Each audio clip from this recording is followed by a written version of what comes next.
마태복음 12장 46절로 50절까지입니다. 예수께서 무리에게 말씀하실 때에 그의 어머니와 동생들이 예수께 말하려고 밖에 섰더니 한 사람이 예수께 여짜오되 보소서 당신의 어머니와 동생들이 당신께 말하려고 밖에 서 있나이다 하니 말하던 사람에게 대답하여 이르시되 누가 내 어머니이며 내 동생들이냐 하시고 손을 내밀어 제자들을 가리켜 이르시되 나의 어머니와 나의 동생들을 보라. 누구든지 하늘에 계신 내 아버지의 뜻대로 하는 자가 내 형제요 자매요 어머니이니라 하시더라. 아멘.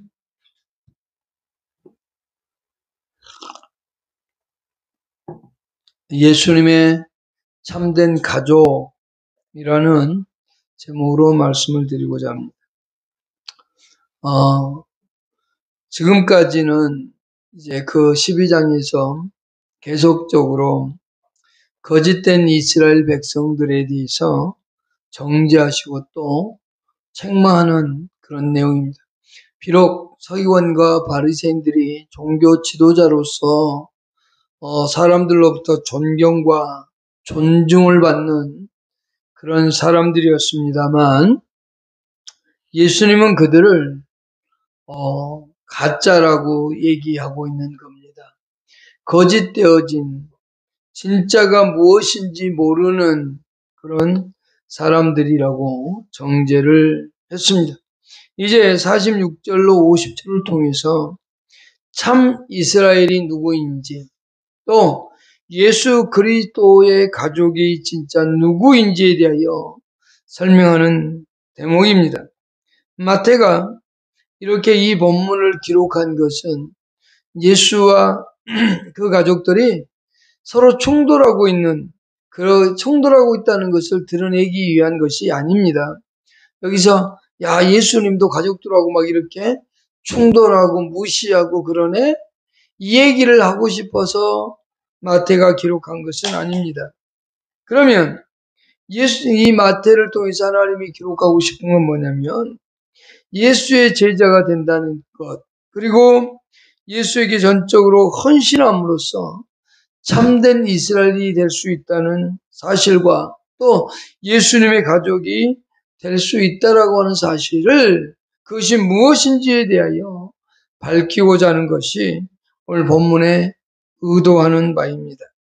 오늘 이 본문을 이제 자세히 살펴보면서 예수 그리스도를 통해서 우리에게 하고 싶은 의도 또 하나님께서 우리에게 원하는 바가 무엇인지 마태를 통해서 우리에게 들려주고자 하시는 것이 무엇인지를 한번 살펴보도록 하겠습니다. 첫 번째 46절로 47절입니다. 예수께서 우리에게 말씀하실 때에 그의 어머니와 동생들이 예수께 말하려고 밖에 섰더니 한 사람이 예수께 여짜오되 보소서 당신의 어머니와 동생들이 당신께 말하려고 밖에 서 있나이다 하니 라고 되어 있습니다. 첫 번째는 뭐냐면 예수님께서 말씀하고 있는 도중에 어머니와 동생들이 이 예수님을 지금 방해하고 있다는 겁니다. 예수님의 사역을 방해하고 있다는 거죠. 그런데 여기에 방해자들이 누구냐면 예수의 어머니와 그의 동생들이라는 겁니다. 마태복음 13장 55절로 56절에 보면 한 장을 더 넘겨보시면 이는 그 목수의 아들이 아니냐 그의 어머니는 마리아 그 형제들은 야고보 요셉 시몬 유다라 하지 않았느냐 그 너희들은 다 우리에게 함께 있지 아니하냐 그런즉 이 사람이 모든 것이 어디서 났느냐 하고 여기에 의하면 예수에게는 모친 마리아와 그리고 그의 형제들 즉 동생들이겠죠. 야고보, 요셉, 시몬, 유다 그리고 누이들이 있었다는 것을 설명해 주고 있습니다. 그런데 이들의 동생들마저도 실은 예수 그리스도를 믿지 않았던 사람들이었습니다. 그런데 이 어머니와 동생들이 왜 왔는지, 또 몇 명의 동생들이 왔는지는 알 수 없습니다만, 예수를 찾아온 목적이 정확히 우리는 여기서 밝혀주고 있지 않기 때문에 그 의미는 알 수 없습니다. 그러나 크게 두 가지로 생각해 볼 수 있는데, 첫째, 예수께서 계속적인 사역을 통해서 지쳐있는 몸을 이제 걱정되기도 하고, 그래서 좀 쉬면서 하라고 권고하고자 하는 의도일 수도 있습니다. 예수님이 계속적으로 잠도 잘 안 자고 또 말씀을 전하고 치유하고 이런 사역을 계속하다 보니까 육체가 견뎌낼 수 없겠다라고 생각을 해서 좀 쉬었으면 좋겠다 이렇게 권면하고자 올 수도 있고요. 또 하나는 바리새인들을 거슬리게 하는 강론을 하지 말게 권고하고자 함도 있을 겁니다. 바리새인들은 당시에 종교 지도자들이었고 또 서기관들도 마찬가지. 많은 사람들로부터 이렇게 존경을 받는 사람들인데 그 사람들을 거슬려서 좋을 게 없다. 그러니 가능하면 그들의 비유를 건들지 말고 했으면 좋겠다. 이런 말을 하고 올 수도 있습니다. 또는 그런 일에, 그렇게 복잡한 일에 얽히지 않았으면 좋겠다. 이와 같은 것을 얘기하고자 해서 왔는지도 모르겠습니다. 분명한 것은 예수님에게 더 열심히, 더 힘내서 해라고 격려하는 차원은 분명히 아닌 것은 맞습니다.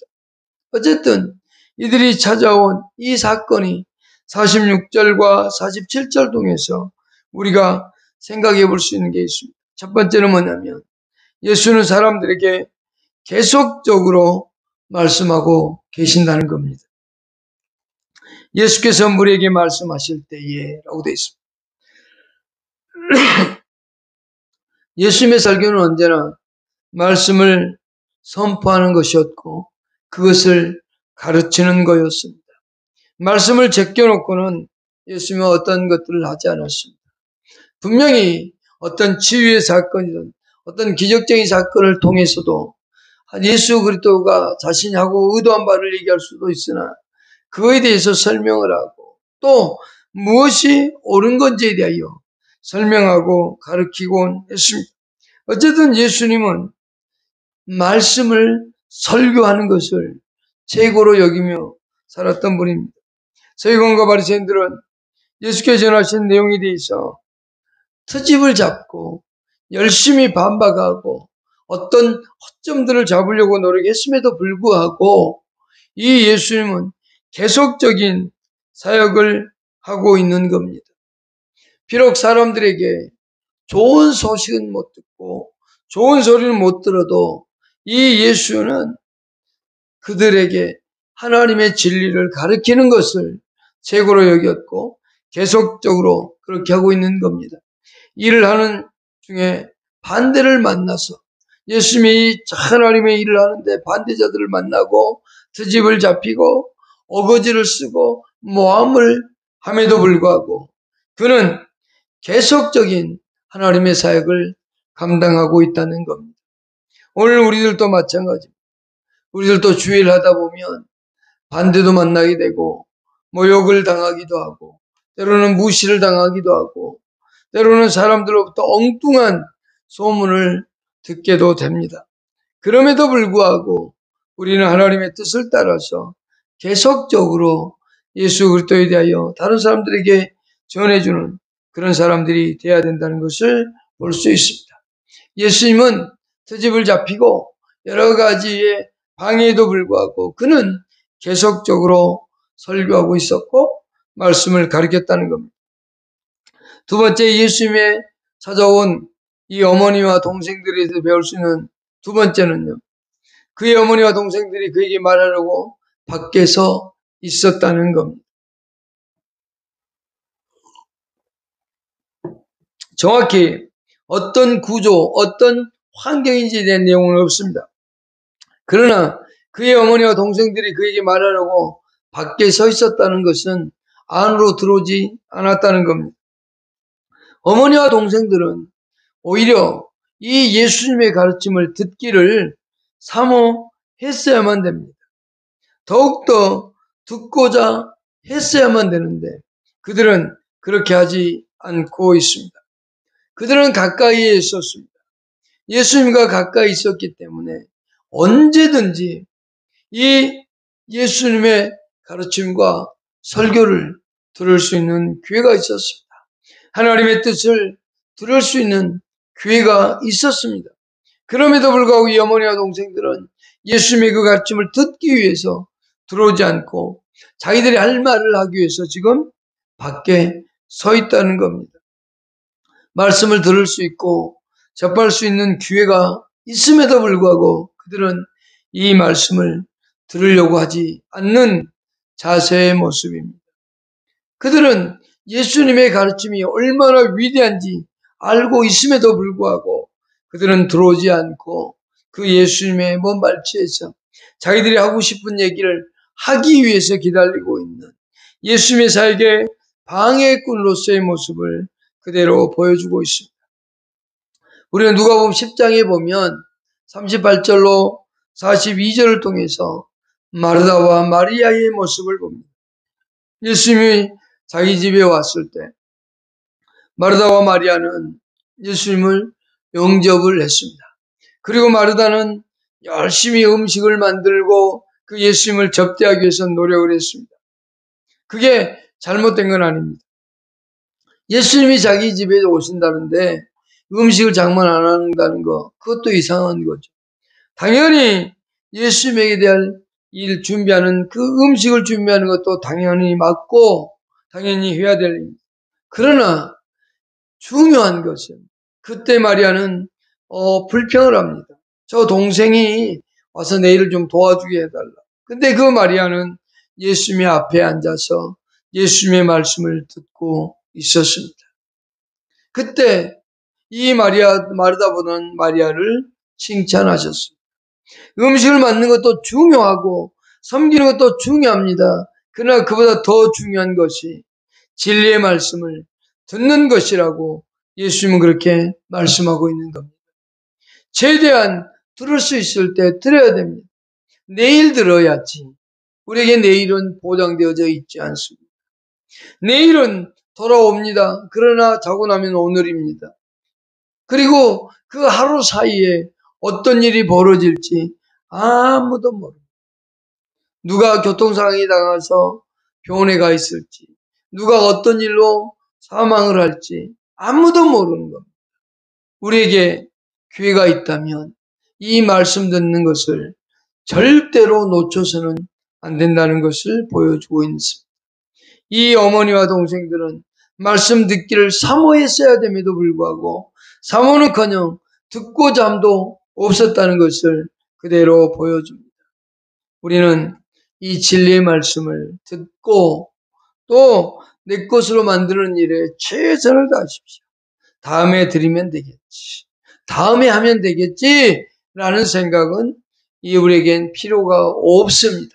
어떤 일이 벌어질지 아무도 모르기 때문입니다. 세 번째는요. 46절과 47절 통해서 우리가 배울 수 있는 세 번째는 어머니와 제자들은 그 말씀을 듣지 않을 뿐만 아니라 지금 듣고 있는 사람들에게 방해를 하고 있다는 사실입니다.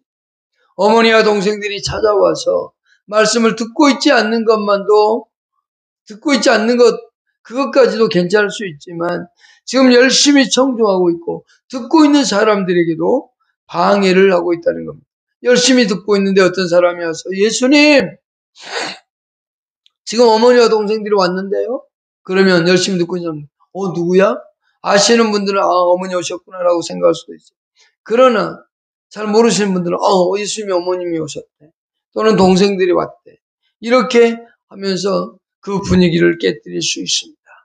열심히 듣고 있는 다른 제자들에게 방해가 되고 있다는 겁니다.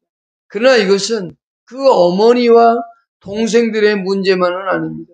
그보다 더 내면의 세계로 들어가 보면 사탄이 언제나 일하고 있다는 사실을 보여주고 있습니다.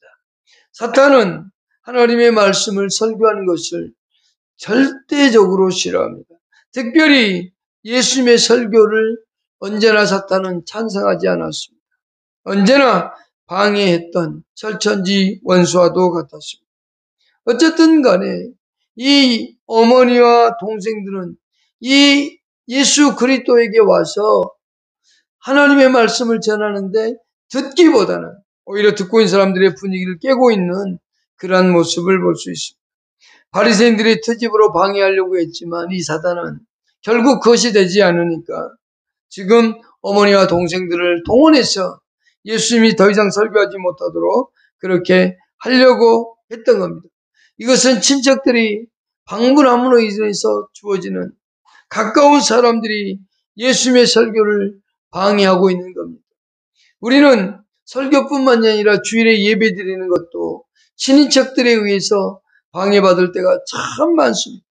그것은 그 친인척들을 통해서 하는 게 아니라 사탄이 그 친인척들을 동원해서 예배를 못 드리게 하고 방해하고 있다는 사실입니다.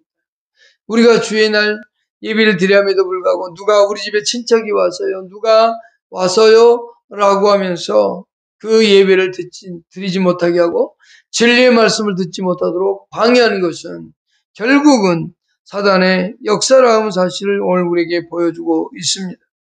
우리는 사람이 살아가면서 친척들이 왔는데 어떻게 교회를 가? 그건 도의적이지 않지라고 얘기할지 모릅니다.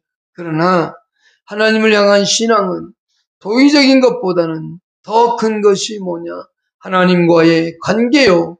하나님 앞에 순종과 복종함이 다른 어떤 친인척들과의 만남보다 더 중요하다는 겁니다. 정말 그들이 중요한 손님이라면 그들에게 세상에서 가장 보배로운 예수를 만날 수 있는 기회를 주는 것이 가장 잘한 일일 겁니다. 어쨌든 여기에 이 마리아와 그 동생들이 예수님을 찾아와서 방해하고 있는 모습입니다. 그런데 예수께서 어렸을 때에 어린 나이에 성전에 가게 되었을 때에 그때에 이 마리아에게 예수님이 하셨던 말씀이 있습니다. 잊어버렸다고 열심히 찾아서 성전에서 다시 예수를 만났을 때 예수께서 이렇게 말씀하셨습니다. 예수께서 이러시되 어찌하여 나를 찾으시나이까? 내가 내 아버지 집에 있어야 될 줄을 알지 못하셨나이까? 이렇게 말씀하셨습니다. 그랬더니 마리아는 다른 사람들은 그 예수의 말에 귀 기울이도 않았지만 이 마리아는 그 어머니는 이 모든 말을 마음에 두었다고 했습니다. 예수께서 하시는 그 하나님의 일을 해야 된다는 사실을 예수님이 가르쳐 주었을 때 그 어머니 마리아는 그 말들을 다 마음에 새기고 있었습니다. 마리아가 이 누가복음 2장 49절로 했던 이 말씀을 기억하고 있었다면 그들은 이렇게 방해하지는 않았을 겁니다. 예수님께 찾아와서 방해하는 일은 분명히 없었을 겁니다. 예수님의 말씀을 듣고 그때는 기억을 했는데 시간이 지나면서 잊어버렸다고 볼 수 있습니다. 오늘 우리는 예수님께서 원하는 바가 무엇인지 정말 알고 그대로 살기 위해서 노력해야 된다는 사실을 잊지 마십시오. 그게 두 번째로 생각해 보실 내용입니다. 48절로 50절입니다. 예수께서 이 방해에 대해서 분개하고 있음을 보여주고 있습니다. 48절에 말하던 사람에게 대답하여 이르되 누가 내 어머니며 내 동생들이냐 하시고 손을 내밀어 제자들을 가리켜 이르시되 나의 어머니와 나의 동생들을 보라. 누구든지 하늘에 계신 내 아버지의 뜻대로 하는 자가 내 형제요 자매요 어머니니라 하시더라고 되어 있습니다. 예수님께는 그 어머니와 동생들이 왔습니다. 그럼에도 불구하고 그들이 무엇을 말하려고 하는지 예수님을 아예 들으려고 하지 않고 있는 것을 볼 수 있습니다.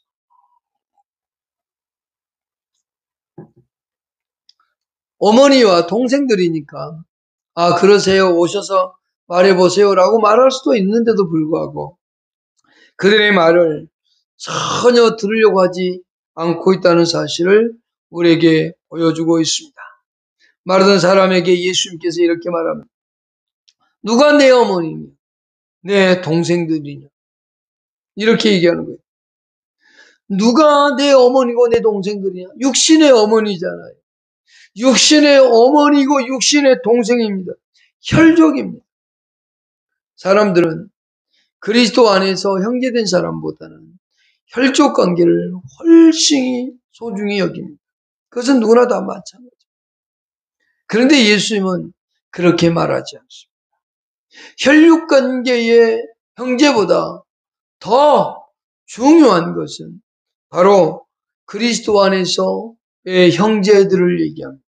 예수님의 참된 가족은 그런 혈육 관계가 아님에 대하여 설명하고 있습니다. 그 어머니가 그 동생들이 말하려고 왔고 무슨 얘기를 하려고 왔는지 우리는 알지 못하지만 예수님은 그 말 자체를 듣지 않고 있는 것을 볼 수 있습니다. 내 동생들이냐? 누가 내 어머니며 내 동생들이냐 하면서 화를 내듯이 지금 말씀하고 있습니다. 예수님은 그들의 말 자체를 듣고자 하지 않았다는 겁니다. 여기서 우리가 배울 수 있는 것은 혈연적인 친인척 관계보다는 영적인 혈족이 훨씬 더 좋은 관계요. 또 이 예수님은 지금 이 영적인 혈족 관계에 대해서 가르치고자 하는 그것이 더 중요하다는 사실을 전하고자 하는 기회로 삼고 있는 겁니다. 지금 예수님께서 말씀을 전하시면서 어머니와 동생들이 왔는데 그의 기회를 통해서 방해하고 있는 그들을 통해서 예수님은 차라리 그것을 바꾸어서 영적인 가족, 예수 안에서 예수의 가족이 어떤 것인지에 대해서 설명할 기회로 삼으셨다는 겁니다. 비록 사탄에 의해서 방해받고 방해하고 있는 그들이지만 그 일을 바꾸어서 오히려 진리를 가르치는 기회로 삼으시는 예수님의 모습을 볼 수 있습니다. 그때 예수님은 제자들에 대해서 어떻게 얘기하고 있는가 보십시다. 49절입니다. 손을 내밀어 제자들을 가리켜 이르시되 나의 어머니와 나의 동생들을 보라. 지금 예수님을 가리키면서 진짜 내 동생은 저기 있다. 내 제자들이 진짜 내 동생이다라고 얘기하는 겁니다. 저 혈육 관계보다 더 깊은 관계, 그것은 바로 제자들이라는 겁니다. 우리는 인간이다 보니까 예수 그리스도와의 관계 또는 그리스도인의 관계보다는 누구를 먼저 생각하냐면 친인척들을 더 먼저 생각합니다. 당연한 얘기죠. 그러나 예수님은 더 중요하게 여기는 게 뭔가? 그것은 예수 안에서의 가족입니다. 예수 그리스도 안에서 영적인 신앙적인 그 일로 인하여 가족된 사람들에 대하여 묘사하고 있는 겁니다. 제자들이 바로 어머니와 동생들이라고 하면서 그들이 왜 동생인지에 대하여 가족인지에 대하여 설명합니다. 동생이며 어머니인지에 대하여 설명하고 있는 겁니다. 그게 바로 50절입니다. 누구든지 하늘에 계신 내 아버지의 뜻대로 하는 자가 내 형제요 자매요 어머니다. 예수님의 제자들에 대한 묘사는 그들이 아버지의 뜻대로 행하는 자들이라는 겁니다. 그래서 가족이라는 겁니다. 그래서 형제라고 얘기하는 겁니다. 여기서 예수님은 내 뜻대로라고 얘기하지 않습니다. 하나님의 뜻대로, 아버지의 뜻대로 행하는 자들이라는 겁니다. 아버지가 원하는 게 뭘까요?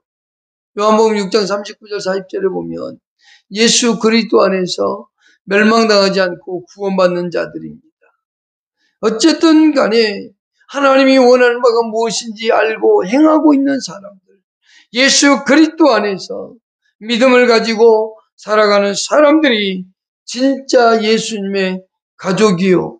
그들이 혈육보다 더 중요하다는 사실을 얘기해주고 있습니다. 그들을 가리켜서 이렇게 말합니다. 제자들이 얼마나 존엄한가에 대하여 그 예수님이 이렇게 말합니다. 내 형제요, 자매요, 어머니라고요.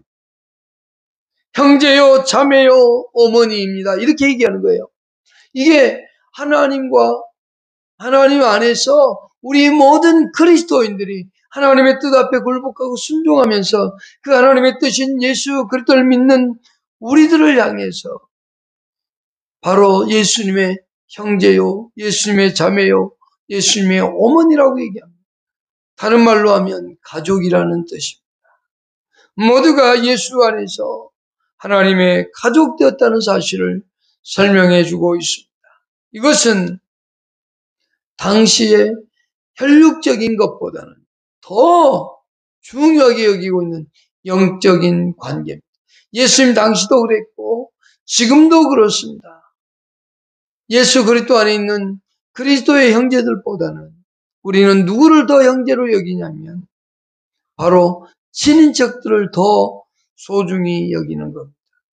그러나 우리 주께서는 친인척보다 하나님이 우선이요, 친인척보다 예수 그리스도 안에 있는 형제들이 우선함을 여기서 증명해 주고 있고 그들이 더 존엄하다는 사실을 설명해 주고 있는 겁니다. 저와 여러분들은 예수 안에서 그리스도 안에서 한 형제요 한 자매가 되었던 겁니다. 우리는 서로가 서로를 돌보고 아끼며 정말로 친인척들이 하듯이 그보다 더 형제들을 사랑하고 교제하는 예수님께서 말씀하시는 그 말씀을 오늘 우리는 기억하면서 살아야 됨을 잊어서는 안 됩니다.